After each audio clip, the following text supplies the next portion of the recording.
Bueno, el propietario tiene básicamente, según nuestro Código Civil, dos derechos. Uno es el del linde y el amojonamiento, y el otro es el corte de ramas y de raíces ajenas que puedan invadir su espacio, su predio, y pueden causarle perjuicio. Para entender lo que es el del linde y amojonamiento, ponemos el ejemplo concreto. Supongamos que yo llego a un área donde está mi propiedad, pero como es natural, yo llego por primera vez y el área sigue totalmente libre. El deslinde corresponde pues a esa línea de cal, ¿no?, que normalmente hacemos con la finalidad de establecer o hacer visible el perímetro de mi predio. El amojonamiento, el mojón al que hace referencia a la norma, es el equivalente a los hitos, poner hitos o señales en cada cierto tramo, ¿no?, de todo ese perímetro, con la finalidad de hacer visible con mayor detalle y con la finalidad de establecer unas coordenadas, unos mecanismos que sirvan para mejor medir y deslindar justamente el área y la ubicación de mi propiedad respecto de otras zonas. Entonces el deslinde consiste en hacer visible, repito, los límites, el área de mi predio. En cambio, el amojonamiento consiste en colocar hitos o señales a lo largo de toda, ¿no?, esa visualización, esa señalización, con la finalidad de hacer notorio, ¿no?, y evidente para los demás que justamente el área ya se haya debidamente identificada y debidamente individualizada mi propiedad sobre ese predio respecto de otros predios vecinos. En el caso de los cortes de ramas de cortes de ramas y raíces ajenas, como les decía, todo propietario puede cortar la rama de los árboles que se extienden sobre los predios y las raíces que lo invadan cuando sea necesario. Entonces imaginémonos pues, ¿qué pasaría si es que hay árboles en el predio vecino cuyas raíces han ingresado por debajo, por el subsuelo, han ingresado al subsuelo de mi propiedad y, por ejemplo, están generando problemas con la destrucción o la alteración de las tuberías de agua y desagüe? En ese caso tengo todo el derecho del mundo para proceder o obtener la autorización para el corte correspondiente. Lo mismo podría suceder con las ramas, ¿no? Estamos hablando de raíces en el subsuelo y las ramas en el sobresuelo. Y respecto a la extinción de la propiedad, de acuerdo al 968, hay 4 supuestos. Primero, la propiedad se extingue por adquisición del bien por otra persona. Claro, se extiende mi propiedad, pero se da inicio, se inaugura la propiedad de otra persona. 2, cuando existe destrucción o pérdida total o consumo del bien. Eso también es evidente porque el bien, en el caso del consumo, ya no existe. En el caso de la destrucción o pérdida total, no solamente no existe, sino que además ya hace inviable, bajo todo el punto de vista jurídicamente hablando, su empleo. También se extingue la propiedad en los casos de expropiación, como ya lo hemos señalado, cuando la ley en su momento y de acuerdo a la legislación correspondiente obtiene finalmente, me expropia el bien por considerarlo de necesidad o utilidad pública. También se extingue la propiedad, según el inciso 4, con el abandono del bien durante 20 años, en cuyo caso pasa el predio al dominio del Estado. Y acá queremos reiterar, según nuestras normas, no existen cosas de nadie. Repito, las cosas o son de los particulares o son del Estado. En ese sentido, ¿qué pasa teóricamente hablando? Si yo he desaparecido de mi bien, de mi inmueble, o ya dejo la posesión, en general de cualquier bien, por más de 20 años, entonces se entiende que hay una reversión a favor del Estado. Ojo, no es una prescripción a favor del Estado, porque para que prescriba a favor del Estado tendríamos que hablar de alguna persona jurídica del Estado que a través de las personas naturales adscritas a ellas justamente ejerciten ese derecho del 950 y 951. Acá no estamos frente a una prescripción, estamos frente a una reversión a favor del Estado, de tal suerte de que se mantiene la dicotomía de que los bienes o bien son del Estado o bien son de particulares, pero no existen las denominadas res nullius que llamaban los romanos. O sea, las cosas de nadie deben estar proscritas porque atentan directamente contra la seguridad jurídica que justamente los derechos reales dan en la vinculación del sujeto-cosa.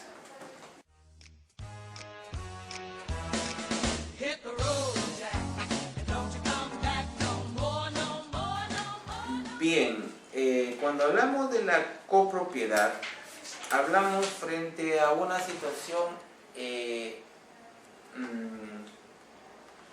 se aleja de la idea clásica de la propiedad. Es decir, la propiedad nosotros lo entendemos o nos lo figuramos, lo prefiguramos en nuestra mente como la noción de un único propietario que dentro de los límites de la ley ejerce plenamente el derecho de usar, disfrutar, disponer y reivindicar un bien, y que ejerce de manera exclusiva y excluyente dicho derecho real. En este caso nos encontramos frente a la excepción a esa regla, donde no hay un único propietario, sino existe una pluralidad de propietarios. En ese sentido, el 969 nos dice, hay copropiedad cuando un bien pertenece por cuotas ideales a dos o más personas. Es decir, existe una pluralidad de propietarios. Ahora, de acuerdo al 950 dice, las cuotas de los copropietarios se presumen iguales salvo por el contrario. Y dice, el concurso de los copropietarios, tanto en los beneficios como en las cargas, están en proporción de sus cuotas respectivas. Muy bien, pero ¿qué es una cuota ideal? La cuota ideal viene a ser básicamente la representación porcentual de los derechos que poseemos cada uno de los copropietarios respecto del bien o de los bienes. Me explico con un ejemplo. Supongamos que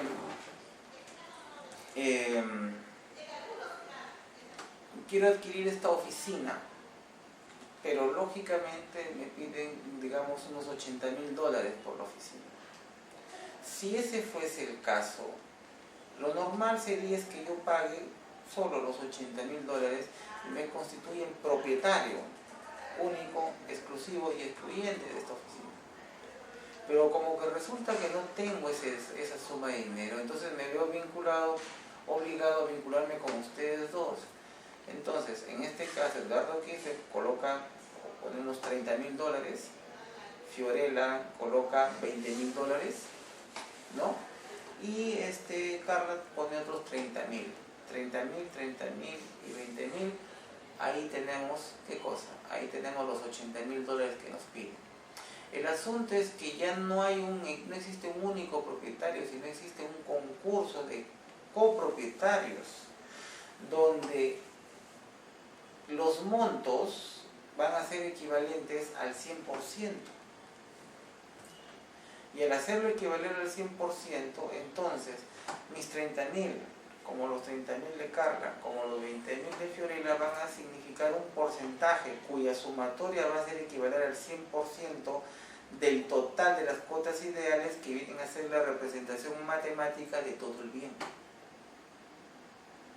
¿no? Entonces, en esas circunstancias, de acuerdo al 970, se presumen que los copropietarios, independientemente del número que lo sean, son copropietarios por partes iguales,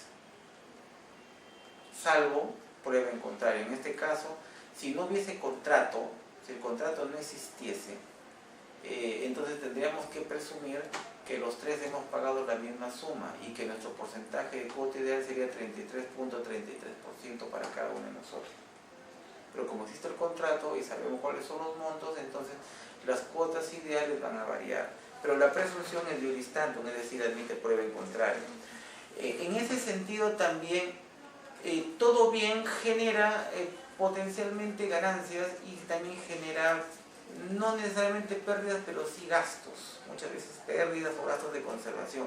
En ese caso, ¿cómo concurren a lo positivo, sea las ganancias, o a lo negativo, las pérdidas o los gastos? Los copropietarios concurren, de acuerdo al 970, en la misma proporción de sus cuotas ideales. Es decir, aquel o aquellos copropietarios que tienen mayor cuota ideal tienen derecho a un mayor porcentaje de las ganancias.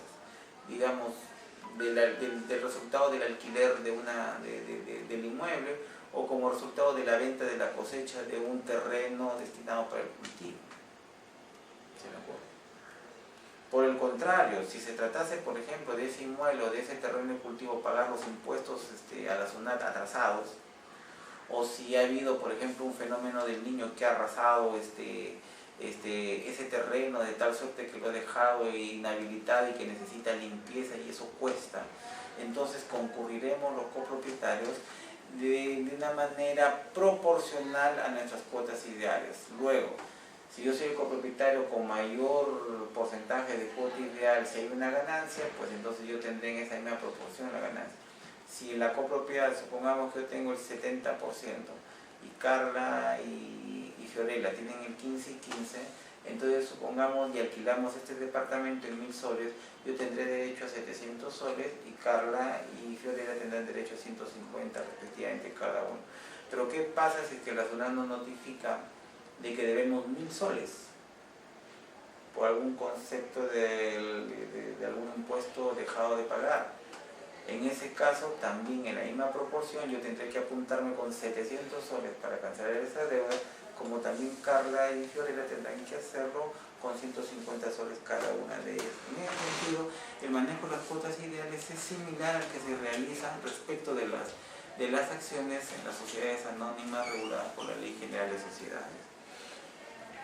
En ese sentido, las decisiones sobre el bien común se adoptan de acuerdo a dos reglas básicas. De acuerdo al 971 dice, se necesita unanimidad para disponer, o sea, transferir la propiedad, para gravar, o sea, constituir con ese bien para garantizar una obligación de alguno, de todos o de terceros. Cuando digo de alguno o de algunos me refiero a los copropietarios o de terceros. O arrendar el bien. Para arrendar el bien necesitamos unanimidad. Darlo en comodato o introducir modificaciones en él. Modificaciones. Necesitamos mayoría absoluta para los actos de administración ordinaria. Entendiendo por actos de administración ordinaria, nos estamos refiriendo a aquellos actos orientados a mantener el bien y a generar qué cosa, de ser posible, no solamente su conservación, sino que produzca eventualmente algunos beneficios. Dice, los votos se computan por el valor de cuotas ideales.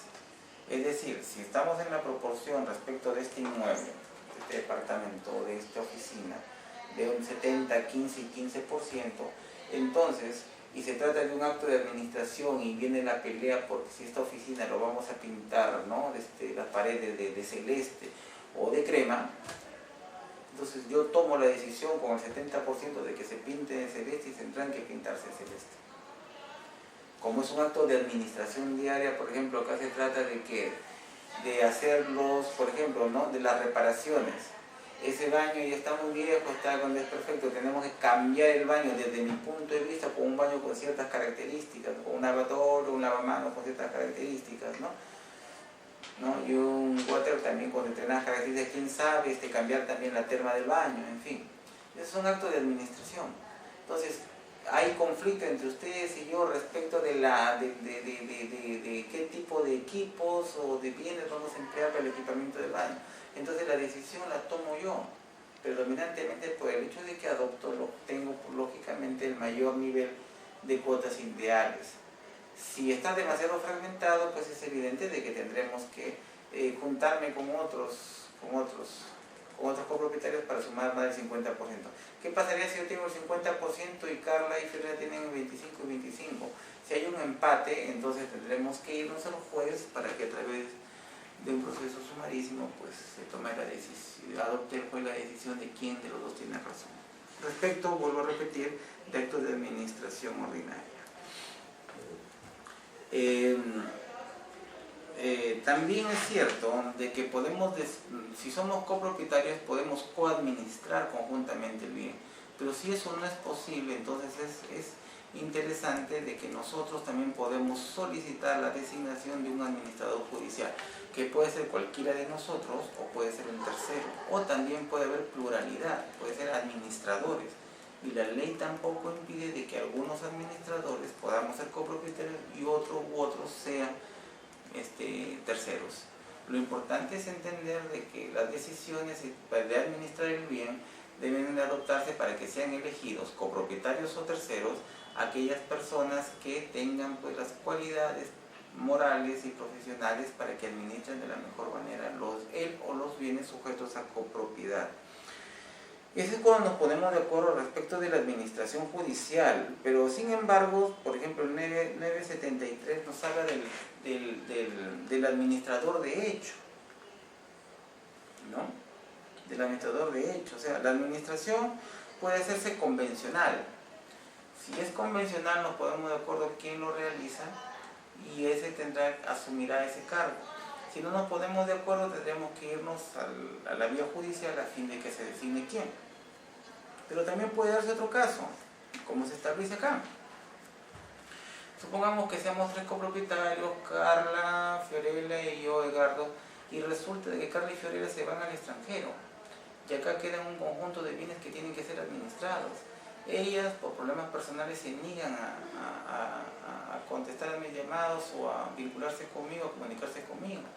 Y yo también como copropietario, sobre todo que estoy acá, me veo en la obligación, en la práctica, de ejercitar actos de administración. Ahí estamos frente a lo que conocemos con el nombre de la administración de hecho. Y en esas circunstancias, el administrador de hecho tiene también el derecho de solicitar al juez que se le designe, que se le reconozca como administrador de hecho, pero ya no solamente administrador de hecho, sino que se lo declare judicialmente como administrador. Y eso es importante, ¿por qué? Porque el administrador, sea cual sea su naturaleza, como es un trabajo que se entiende especializado, tiene derecho a una remuneración. Y esa remuneración tiene que salir de los frutos o los remanentes de los actos de administración que él realice. Y en ese sentido también, yo en este caso tengo el derecho de que mi administración de hecho sea reconocida judicialmente, de tal suerte de que de los beneficios que se obtengan, no solamente hay una repartición entre los 3 de acuerdo a nuestros puestos ideales, sino que además, antes de hacer esa repartición, se separe una remuneración que tendrá que ser fijada por el juez en función de las actitudes personales y de la complejidad de la administración a la cual me veo obligado a realizar. Lo que aplicamos para el administrador de hecho también es aplicable para el convencional y sobre todo para el administrador judicial.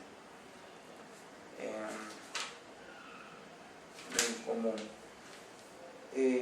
¿Sigue lo de los derechos y obligaciones de los copropietarios? ¿Te sigue la pregunta? Sí, derechos y obligaciones de copropietarios. Ya, bueno, los copropietarios tienen una serie de derechos y obligaciones, ¿no? Están entre el 974 y el 982. El 974 elemental tiene derecho al uso del bien común, todos tienen derecho al uso del bien común. El hecho de que unos tengan una mayor porcentaje de cuota ideal que otros, no quiere decir para nada que se deban, ¿qué cosa? Que se deban suspender o soslayar el derecho que tiene el copropietario de usar el bien común. En todo caso, si surgen dudas o conflictos de cómo usar el bien de manera conjunta entre todos los copropietarios o entre algunos que lo necesiten, podrán irse judicialmente a que el juez determine, de acuerdo a la naturaleza de los bienes que son sujetos a copropiedad, determine cuál es la mejor manera de usarlo de manera común. También es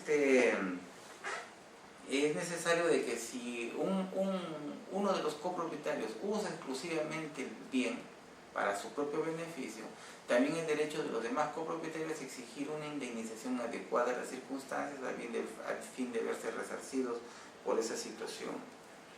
También, de acuerdo al 976, también tienen derecho al disfrute. Todos los copropietarios tienen derecho al disfrute. En ese caso, por ejemplo, el disfrute sería, por ejemplo, el caso de una renta. Entonces, si yo alquilo la casa y recibo el inquilino me paga a mí los 1.000 soles, los 1.000 soles me los paga a mí, entonces ustedes tienen derecho al reembolso, supongamos que sea 15, 15 y 70%, tengo yo que reembolsarles 150 y 150 de acuerdo a sus cuotas ideales.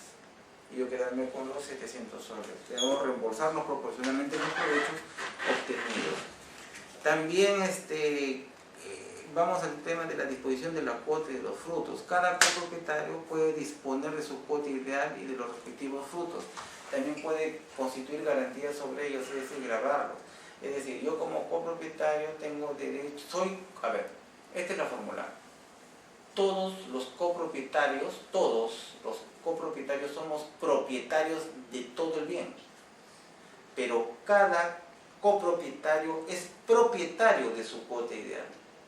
En ese sentido, está en la libre opción de poder disponer de su cuota ideal y desaparecer de la copropiedad. ¿A través de qué? A través, lógicamente, de vender ese bien a título oneroso o de transferirlo a título gratuito a través de una donación. También puede constituir garantías sobre él. O sea, él puede solicitar, ¿no? Una obtención de un crédito con algún particular gravando, ¿no?, el 50% de las acciones y derechos que tiene sobre este inmueble. También es posible, puede garantizar esa obligación. No solamente se puede disponer de las cuotas ideales y gravar las cuotas ideales, sino también los respectivos frutos de estos, por parte de cada copropietario respecto de su respectiva cuota ideal. También tenemos la reivindicación y defensa del bien común, ¿no? Cualquier copropietario puede reivindicar el bien común, o sea, no necesita que cuando frente a un tema, por ejemplo, de una usurpación por parte de terceros, y somos 20 copropietarios, de acuerdo al 979, no es necesario que participemos los 19 en el proceso, basta que uno de ellos que acredite la condición de copropietario pueda asumir la defensa de todos los demás cotitulares, solicitando directamente la reivindicación del bien. Asimismo puede promover desde las acciones posesoras, los interdictos, las acciones de desahucio que sean pertinentes, vuelvo a repetir, en la calidad, ¿no?, de copropietario, cualquiera de ellos. También en el 980 aparece, por ejemplo, que las mejoras necesarias y útiles que pertenecen a todos los copropietarios, con la obligación de responder proporcionalmente por los gastos. Hemos visto de que el poseedor inmediato, ¿no?, al momento de restitución del bien, pero en este caso sujeto a copropiedad, tiene derecho a que le reembolsen las mejoras necesarias y útiles sobre todo. Entonces, ¿qué tal si la mejora que ha realizado acá el inquilino, que hemos tenido en este departamento sujeto a copropiedad de 70, 15 y 15%, resulta que es equivalente también a 1.000 soles? En ese caso, ya que tenemos que reembolsarle los 1.000 soles, en esas circunstancias, tendremos que, de acuerdo al principio establecido en el 970, en el segundo párrafo, yo tendré que pagarle al inquilino, al poseedor inmediato, pues 700 soles, y Carla y Fiorella 150 cada uno, porque ese es el costo de esa mejora a la cual él tiene derecho a ser reembolsado. También se aplica lo mismo en lo relativo a los gastos de conservación y cargas del bien común.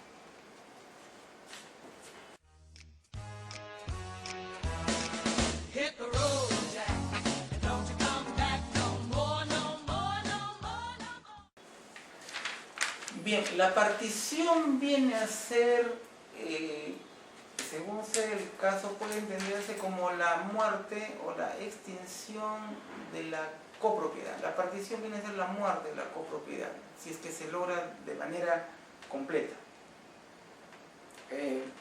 Me quiero explicar, pero quiero leerles antes el 983, que es bastante interesante. Dice: por la partición permutan los copropietarios, cediendo cada uno el derecho que tiene sobre los bienes que no se le adjudiquen, a cambio del derecho que le ceden en los que se le adjudiquen. Entonces vamos a colocar el ejemplo del salón de clases, que lo pusimos en su oportunidad. Imaginémonos que acá somos, ¿cierto?, somos 3 copropietarios, ¿no? Pero este es un salón de clase. Y este salón de clases, en el salón de clases hay, por ejemplo, 100 carpetas. ¿De acuerdo?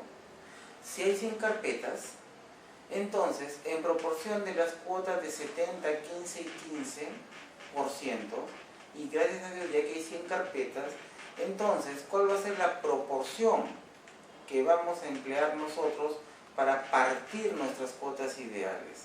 O sea, la partición viene a ser la individualización de la cuota ideal, y por ende sacarlo de esa zona indeterminada que le llamamos con el nombre de copropiedad. Por eso es que si se realiza de manera efectiva y completa, estamos hablando de lo que yo le denomino la muerte de la copropiedad a través de la partición. Pongamos el ejemplo concreto. Entonces, supongamos que sean 100 carpetas las que tienen que ser repartidas o partidas por nosotros en calidad de copropietarios. Si ese fuese el caso, entonces tendríamos que proceder de la siguiente manera. Ya que tengo, ¿no?, el 70% de las secciones, y ya que el número es redondo, entonces 70 carpetas serán mías. 15 carpetas serán de Fiorella, 15 serán de Carla. El asunto pasa porque el mecanismo conceptual del 983, para entenderlo, dice, a mí me cede las cuotas de los demás copropietarios en los bienes que se me van a ser adjudicados. Entonces ahí viene lo interesante. Si hay 70 carpetas y ya hemos identificado las 70 carpetas que se me van a ser adjudicadas a mí, en cada una de estas 100 carpetas está la proporción 70, 15 y 15. Entonces, respecto de las 70 carpetas que se me van a ser adjudicadas, donde en cada una de ellas está el 70% mío, entonces, ¿qué es lo que va a suceder? Carla me cede el 15% en cada una de las 70 carpetas y Fiorella me cede su 15% en cada una de las 70 carpetas. Es por eso que sumando mis 70% ya ganados y propios que tengo en cada una de esas 70 carpetas, más el 15% en cada una de esas 70 carpetas que me cede Fiorella e igual Carla, entonces ¿qué obtengo? Obtengo finalmente el 70%, ¿no?, de todas y cada una de las carpetas. Luego entonces, chao copropiedad, porque por de pronto me convierto en propietario de 70 carpetas. Aunque en realidad todavía no es chao copropiedad, porque vamos a ver qué es lo que sucede con las otras 30 carpetas restantes. Respecto de las 15 carpetas de Carla, y también hacerlo equivalente a las 15 carpetas de Fiorella, ellas ya tienen ganado en sus respectivas 15 carpetas, ya tienen ganado el 15%. A ellas les falta el 70%, ¿cuánto sería? El 75%, ¿no? El 15%, no, el 85%, ¿cierto? A cada una de ellas, en sus respectivas 15 carpetas, les falta adquirir el otro 85%. Pues bien, yo en las 15 carpetas que se le van a ser adjudicadas a cada una de ellas, ya les cedo el 70%. Entonces cada una de ellas, miren, tiene su 15% ganado, más el 70% que le estoy cediendo yo, ya tienen justamente 85% ganados. Y, ahí viene lo interesante, Carla le cede en sus 15 carpetas, que le van a corresponder a Fiorella, el 15%, y Fiorella hace lo mismo con su 15% en las 15 carpetas de Carla. Entonces cada una de ellas ya obtuvo finalmente, ¿qué cosa? El 100% y terminó siendo propietaria de sus 15 carpetas. Entonces ahí sí podemos decir plenamente de que estamos frente a la extinción de la copropiedad. ¿Por qué? Porque al ser la partición perfecta, resulta que finalmente del 100% de las 100 carpetas en las cuales estaba indeterminado en cada una de ellas y en el total de que yo era propietario del 70%, Carla del 15% y Fiorella del 15%, finalmente a través de la partición se extingue la copropiedad en la medida de que finalmente gracias a la partición yo resulto siendo propietario único y exclusivo de 70 carpetas, Fiorella de 15 carpetas y Carla de otras 15 carpetas. Ahora, la obligatoriedad de la partición es de tal naturaleza que, como dice el 984, cualquiera de los copropietarios está obligado a hacer partición cuando se lo solicite uno de ellos, ¿no? Esa es la regla general, salvo que hayan pactado lo que se denomina el pacto de indivisión.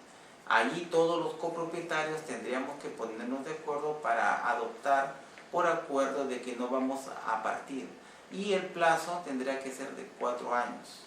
Renovables a otros 4 años, y para que sea opuesto frente a terceros tendrá que estar inscrito en registros públicos del bien o de los bienes a ser partidos, porque no solamente pueden solicitar los copropietarios la partición, sino también podrían solicitarlo los terceros acreedores de alguno o de alguno de los copropietarios. Ahora, el 985 señala de que es imprescriptible la acción de la partición, eso también es importante.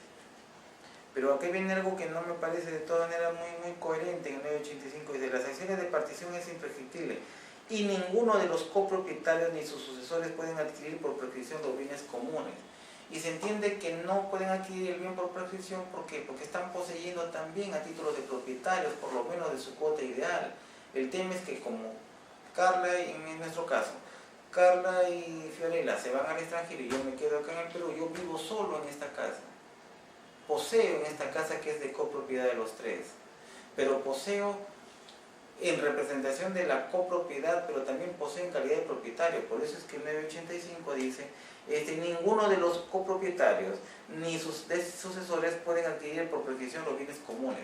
De primera intención eso es bueno y coherente, es más, tiene su fundamento en que yo no solamente poseo en calidad de poseedor, sino poseo porque soy propietario de mi cuota ideal. El tema es que esta situación puede venir en situaciones abusivas, porque ¿qué pasaría si Carla y Fiorella se mandan a mudar y en un tema de falta de comunicación conmigo, derivado de problemas personales que tenemos, se niegan a contactarse conmigo, pasan los años, yo fallezco y en mi lugar entran justamente mis hijos, después entran mis nietos, y ni Carla, ni Fiorella, ni sus respectivos sucesores les importa un comino qué es lo que pase con el inmueble, y así pasan 40, 50, 60, 70 años, y prácticamente mis sucesores, sean quienes ellos sean, hijos, nietos, bisnietos, estarían en la imposibilidad de adquirir el bien por prescripción. En esas situaciones a mí me parece realmente excesivo. Y si bien es cierto, dice, mis sucesores pueden adquirir el bien por prescripción, pero deberíamos colocar en vía de modificación de artículo un plazo prudencial para que a partir de ahí sí sea posible dicha realización. Bien, la partición de primera intención se entiende que debe ser convencional, es decir, tienen que estar de acuerdo. Ante el pedido de uno o más copropietarios se hace un acuerdo convencional de partido. Ante el pedido no atendido, entonces, esa partición no será convencional, sino tendrá que judicializarse. Es decir, el copropietario que tenga derecho a la partición, como ya lo hemos dicho, y al no ser atendido de manera extrajudicial por los demás copropietarios, tendrá derecho a solicitar al juez que se proceda a la partición. Ahora bien, cuando hablamos de la partición convencional, ahí puede intervenir el denominado sorteo. Y coloco los ejemplos concretos, los clásicos. Somos herederos de un pintor, los tres. Entonces, en las mismas proporciones, 70, 15 y 15. Y supongamos que el pintor haya dejado 100 cuadros. Pero ahí viene el problema. O en el mismo caso de las carpetas. Resulta que no todas las carpetas son uniformes. Unas son más viejas, otras son más nuevas. Unas están bien conservadas, otras están deterioradas, unas son de madera, otras son de metal, tienen características diversas, distintas. En esas circunstancias, estamos dispuestos convencionalmente a partir, que eso quede claro. El problema es que estamos en la disyuntiva de que esta carpeta para mí sí, esta carpeta para mí no. En el caso de las hijas copropietarias de las joyas de su madre, por ejemplo, también, ¿no? Que mi mamá me dejó a mí estas joyas, que yo soy mejor hija que tú, yo viví más tiempo, yo tengo más cuota ideal, esta siempre me dijo que era para mí, entonces no, que al contrario, a mí me dijo, entonces se genera problema. O en el caso de los cuadros también, ¿no? Los cuadros más bonitos para mí, los más feos te los coges tú, o viceversa, o el más grande, el más chico, el más valioso, etc. Entonces, ¿qué resulta? Convencionalmente estamos de acuerdo en partir, pero tenemos problemas de materializarlo. En esa situación podemos emplear el sorteo. Se enumeran y finalmente por acuerdos por sorteo se establece, pues por suerte, a quién le toca los bienes que se han decidido impartir, de tal suerte de que sea el sorteo el que decida, y de esta manera la partición se logre efectivizar de una manera clara y efectiva y evitando los atisbos de mala fe que puedan evidentemente realizarse en algunas circunstancias. La partición puede ser hecha también mediante sorteo. Hay una partición convencional también. En la partición convencional también una partición convencional especial. A veces estamos de acuerdo todos, pero resulta de que no todos participan directamente con su expresión, sino algunos lo hacen a través de representantes. ¿Quiénes, por ejemplo? Los declarados ausentes, ¿no? Los incapaces interdictados, ellos no están presentes para expresar su voluntad, sino que lo hacen a través de su curador o de su representante en términos generales. Entonces el representante es el que toma la decisión por el copropietario impedido temporalmente de tomar las decisiones. En esas circunstancias, ese convenio no se aplica inmediatamente, sino que necesariamente tiene que pasar por el tamiz, ¿no?, supervisor del juzgado. Es decir, el juzgado tiene que examinar ese acuerdo en el cual han intervenido los representantes de los copropietarios para verificar si es que realmente están cuidando, cautelando los intereses de sus representados. Si consideran que eso es así el juzgado, entonces no hay ningún problema. El juez ordenará de que la partición se aplique. De lo contrario, pues el juez ordenará dejar sin efecto esa partición convencional. Hay que señalar que según sea el caso, como lo dice el artículo 987, se cita al Consejo de Familia si es que estuviese presente, que es una institución de derecho familiar, o también necesariamente tendrá que citarse el Ministerio Público. Bueno, hasta ahora hemos puesto los ejemplos de bienes que son fácilmente divisibles, pero ¿qué pasa con bienes indivisibles? ¿Qué pasa cuando se trata de dividir entre tres un carro? Una refrigeradora, bienes que por su naturaleza son indivisibles. En ese caso, el 988 nos dice: los bienes comunes que no son susceptibles de división material pueden ser adjudicados en común a dos o más copropietarios que convengan en ello, o se venderán por acuerdo de todos ellos y se dividirá el precio. Si los copropietarios no estuviesen de común acuerdo con la adjudicación en común o en esta venta contractual, se venderá en pública subasta. Y el 989, para vincularlo, establece el derecho de los copropietarios para evitar la subasta. Es decir, supongamos que, siguiendo el mismo ejemplo, copropietarios con Carla y con Fiorella, proporciones 70, 15 y 15, no solamente de 100 carpetas, sino de una computadora, una pizarra. La computadora y la pizarra no pueden dividirse lo mismo que las carpetas.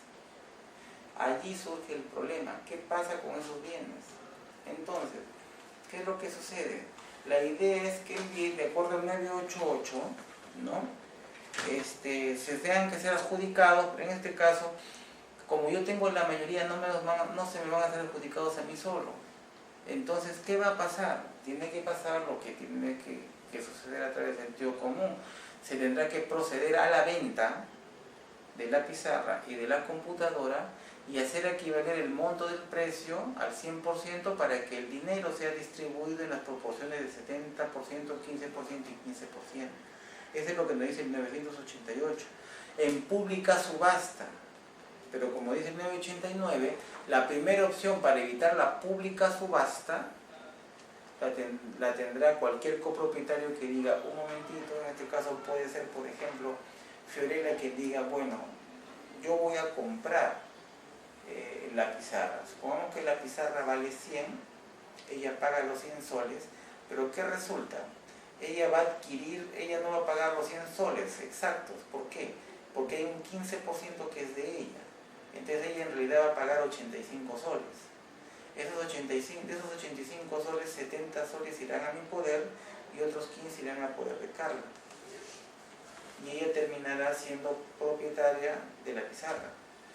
Cuando valoricemos esta computadora, digamos, por así decirlo, en 1000 soles, y Carla diga: yo lo compro, muy bien, entonces partamos. Hay 150 soles que ella no va a pagar porque le corresponden a ella. ¿De acuerdo? Entonces quedan 850 soles. De esos 850 soles, Carla tendrá que darme 700 a mí y 150 a Fiorella. Y de esa manera, entonces, Carla terminará siendo propietaria de la computadora, Fiorella terminará siendo propietaria de la pizarra, ambos bienes indivisibles. Y respecto de los bienes divisibles, que son las carpetas, yo terminaré siendo propietario de 70 carpetas, ¿no? Y como no son iguales hemos tenido que aplicar el sorteo en las 100 carpetas, y terminé teniendo por sorteo de 70 carpetas, Fiorella de 15 carpetas y Carla de 15 carpetas.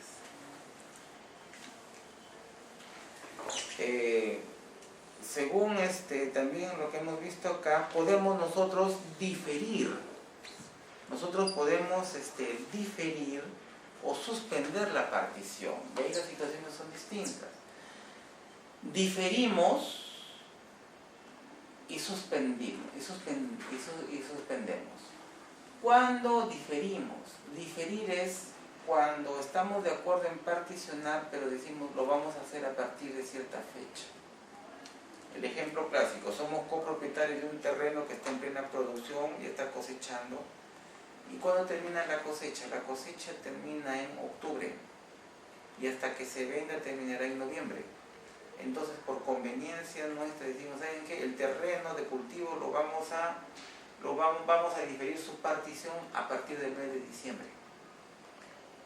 O sea, se difiere, evidentemente, porque nos conviene a todos nosotros. Tanto el diferimiento como la suspensión es por conveniencia de los copropietarios. Y se entiende que debe ser asumido por la totalidad esa decisión de diferir. Ahora vamos al ejemplo de suspender. Mientras en el diferimiento estamos de acuerdo en particionar, pero no hemos iniciado la partición, en la suspensión ya hemos iniciado la partición y de pronto lo suspendemos.